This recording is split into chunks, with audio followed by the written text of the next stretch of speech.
you guys starting to notice a lot of consistencies with all these protests and what's going on around all of these college campuses? A lot of the same stuff, right? And you may be asking, well, what kind of the same stuff? Well, take a look at the tents. He tweets this out right here. The tents are identical at every single school. Either they all coincidentally ordered the same tent or a single source is paying for all of this to happen. Look at this.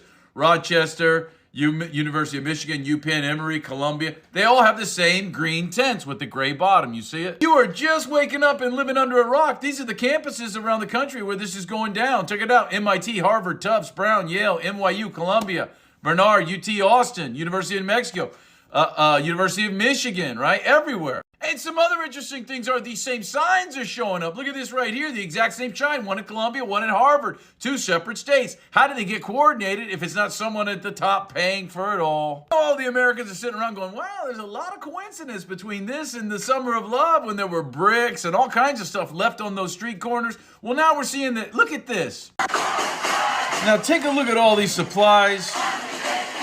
Take a look at how nice they place all of these signs upside down, ready for the grabbings, right? Okay, folks, so it looks like we're right. A lot of people have been asking, where are all these protests coming from? They sure seem a lot alike. Like that guy said there, it sure seems like it's not just coincidence that these protests are all happening. It's protest season too, so they always have to wait till spring because it's too cold in the winter to protest. And that's why I don't believe most of the protesters are in it as a form of commitment or loyalty. Because if they were, they'd do this in the winter too. They'd be strong enough to go out there and freeze their butts off for a cause they believe in.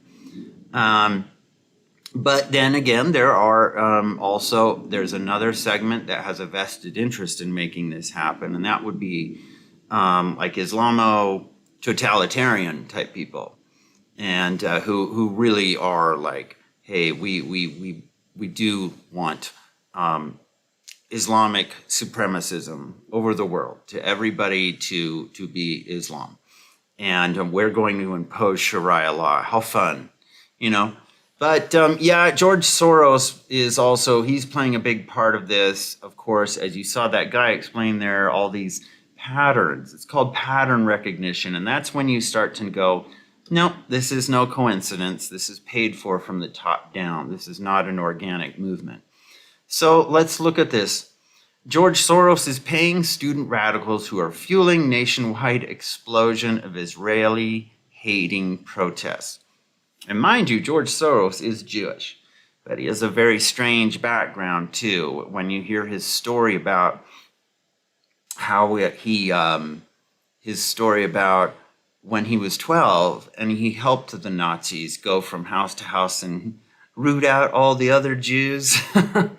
He's a strange person, if you haven't noticed already. So George Soros and his hard left acolytes are paying agitators who are fueling the explosion of radical anti-Israel protests at colleges across the country. The protests, which began when students took over Columbia University's Morningside Heights campus lawn last week, have mushroomed nationwide. Copycat tent cities have been set up at colleges including Harvard, Yale, Berkeley, The Ohio State University, and Emory in Georgia, all of them organized by branches of the Soros-funded Students for Justice in Palestine. And at some, students have clashed with police. So another subsidiary of the Soros Foundation. He funds anything that will undermine or cause the destruction of a Western country. One of these is the Open Society organization, which is meant to open up all borders. It helps with a lot of funding for illegal immigrants, criminals mostly, to get into the United States. And of course, as at some of these places, of course, we've seen students have clashed with cops, plenty. So the SJP parent organization, again, that's the Students for Justice in Palestine, has been funded by a network of nonprofits, ultimately funded by, among others, Soros, the billionaire left-wing investor, the lizard guy. At 3 colleges, the protests are being encouraged by paid radicals who are fellows apparently, of a Soros-funded group called the U.S. Campaign for Palestinian Rights. Remember again, Soros is Jewish. His family is Jewish. But and if you anytime he's been called out for stuff, he'll pull up the anti-Semitism cloak. Who like, hey, that's anti-Semitic. But I'm like, no, I don't believe you like anybody. I believe he actually has a hatred. I know it seems weird, but like a self-loathing, a hatred of like Jews as well. I believe any group, anybody that he deems in his way for somehow deconstructing Western civilization, he believes them to be an enemy because that's his role. His role is to play the devil, to destroy society and civilization. Doesn't matter what the cost, doesn't matter how many lives are lost. This is the big new evil is NGOs. They really are. USCPR, which is this Palestinian group, U.S. Campaign for Palestinian Rights, provides up to $7,800 for its community-based fellows and between $2,880 and $3,660 for its campus-based fellows in return for spending 8 hours a week organizing campaigns led by Palestinian organizations. They are trained to rise up to revolution. So let's take a look at this. This is where the document is. Says, so this is their fellowship, I guess. And you can see some of it. Sorry, my head's kind of blocking some of it, but you can see this is their fellowship info session slides. Built from below, led by people with the greatest stake in ending oppression, people who are poor or working class, black, brown, or indigenous, immigrants or non-citizens, queer and or trans women or non-binary. This is so weird because I know that this is the Palestinian group, but I know that these people, queer, trans, these people would be thrown off roofs and murdered if they were in a Middle Eastern country and probably Gaza or Palestine for sure. But they're using these people, they're using the trans community, they're using the LGBTQ community right now as dupes. But once they got their way, they would get them out of the way. They'd be like, you're gone. You're going, we're going to jail you. We're going to, throw you off a roof. I'm just saying this is what Sharia law demands. Okay?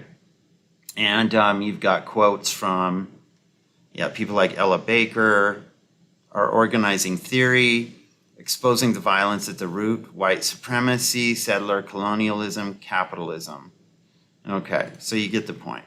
The radical group received at least $300,000 from Soros Open Society Foundation since 2017, and also took in $355,000 from the Rockefeller Brothers Fund since 2019. Oh, who would have guessed the Rockefellers are involved? They financed George Soros and Wall Street moguls financed radical anti-Israel groups behind campus protests at Columbia. And this is surely an idiot right here, a dupe right here. Because this guy, as soon as they get their way, say they got their whole totalitarian one world control, this guy would be purged immediately. They would dump him. He's a dupe. It has 3 fellows who have been major figures in the nationwide protest movement. Nida Lafi, a former president of the University of Texas Students for Justice in Palestine, was seen at an encampment at University of Texas, Dallas, making a speech demanding an end to war in Gaza. Why don't you go over there? Why don't you go help them? Lafi, a former legislative intern for the late Democratic Congressman Eddie Bernice Johnson, no shocker, graduated from the school last year with a degree in global business and is now a law student at Southern Methodist University in Dallas. Okay, so this is Lafi, right? I guess, yelling right here. That's what I assume.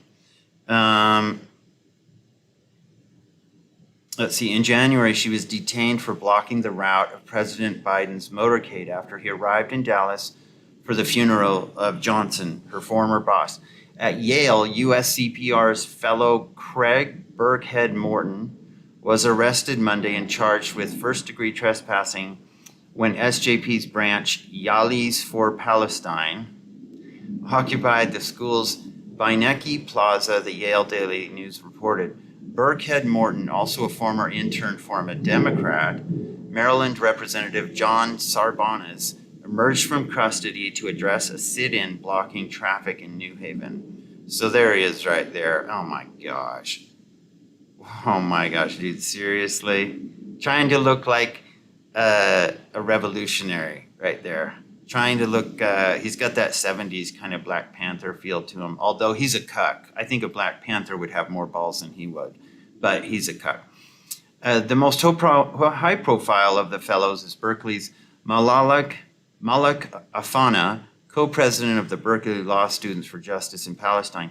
She has been a serial speaker at an anti-Israel protest on campus this week, which came after she first shot to prominence by hijacking a dinner at the law school dean's home to shout anti-Israel slogans, then accused the dean's wife of assaulting her when she asked the radical to leave. Well, of course.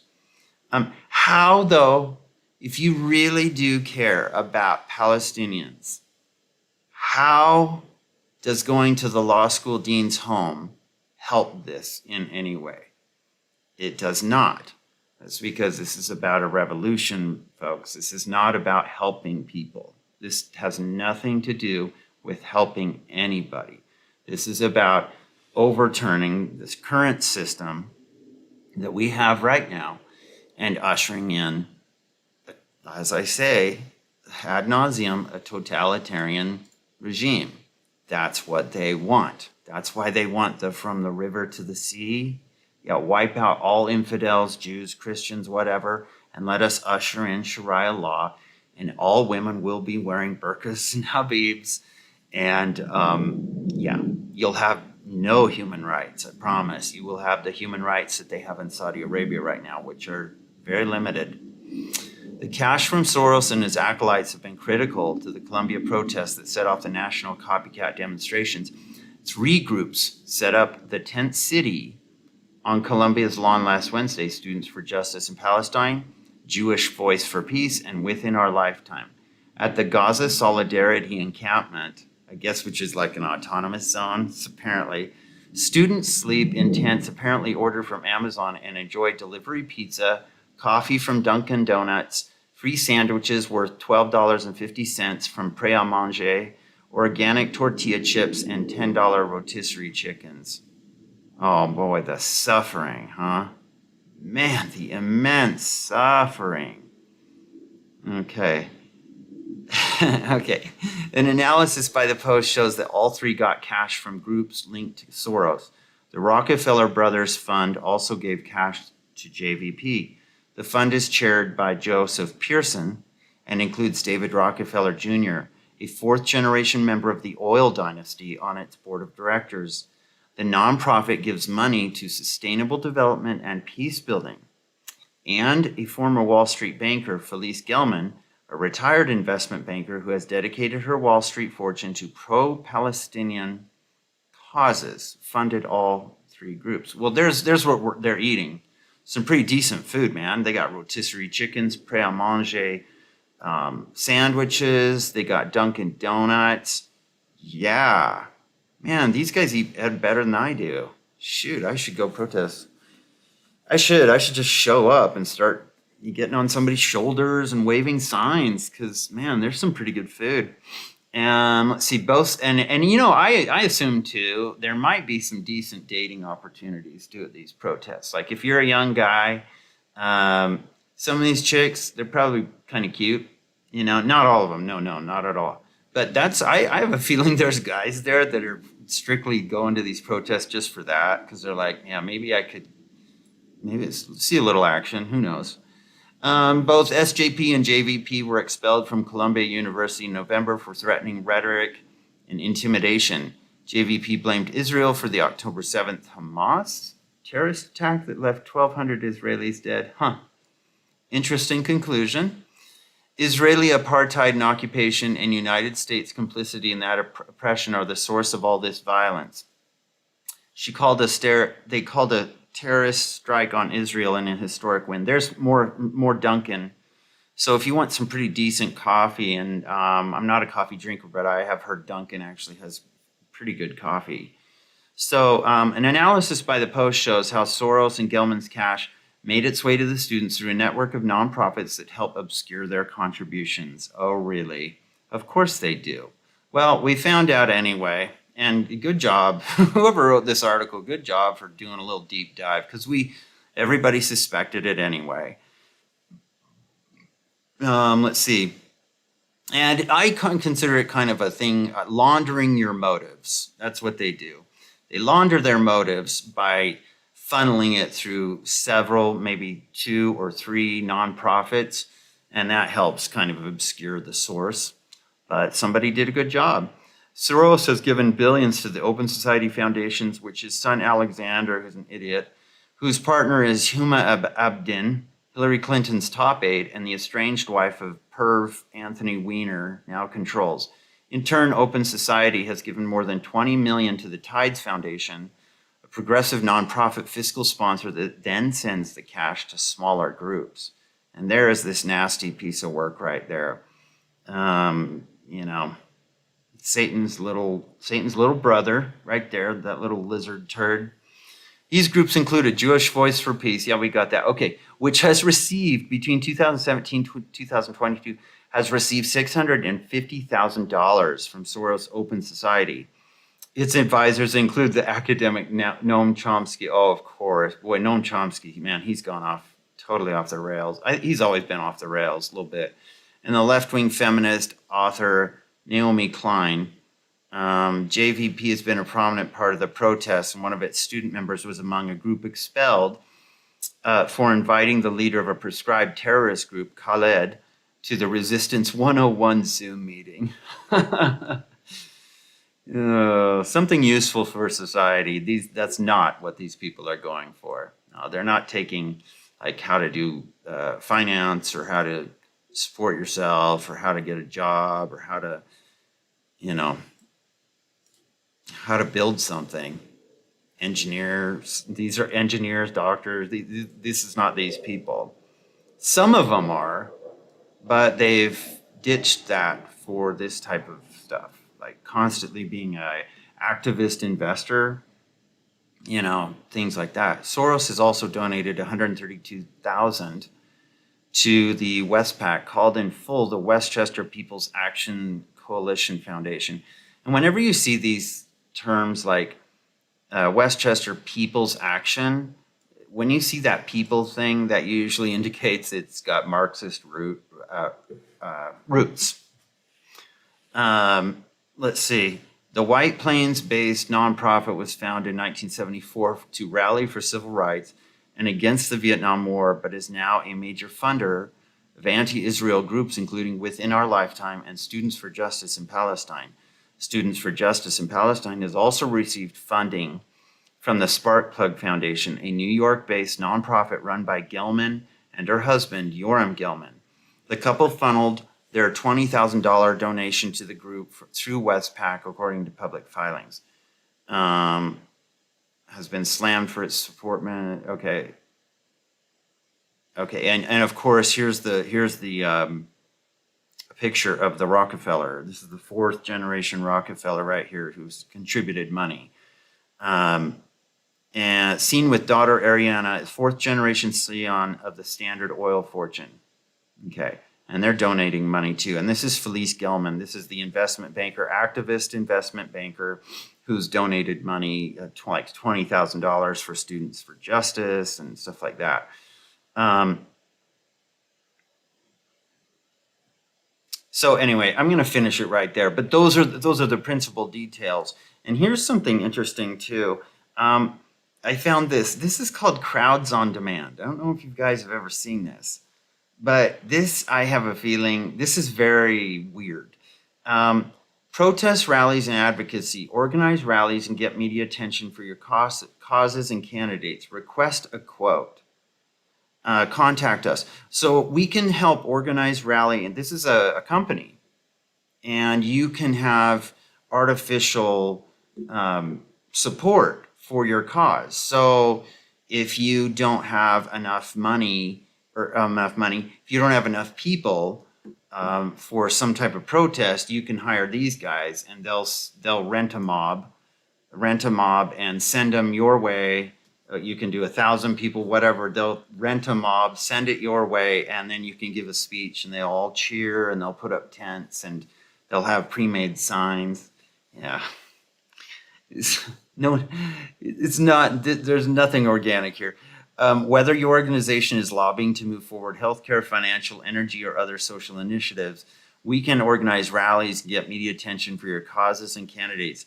We also assist individuals, companies, and political organizations with protests and picketing campaigns. We've protested governments, corporations, and everything in between.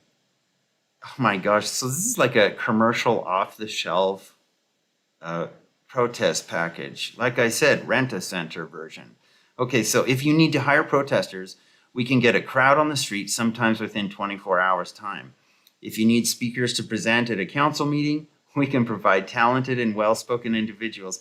So not necessarily people who believe in your cause, but they're well-spoken. They are just, you can get rent loudspeakers. I mean, you can do all this stuff, and you've got this prepackaged combo of ready-made protest. We have a dedicated team of phone banking staff who can call congressional offices and convince government officials to support your cause and help you overcome opposition. If you need lots of letters and emails written from constituents, we have a network of tens of thousands of individuals. We provide a cost-effective way to lobby government to pass it.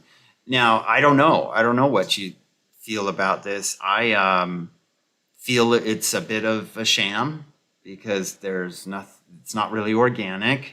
The people there are not there because they feel very strongly about it. On the other hand, though, I don't know, if you had the money and you wanted to have some influence, I guess you could. I mean, they've done some, I think I would assume they've done some stuff that's pretty shitty, but I also believe their stuff, they have this thing, crippling a child molester owned business. Well, I don't know.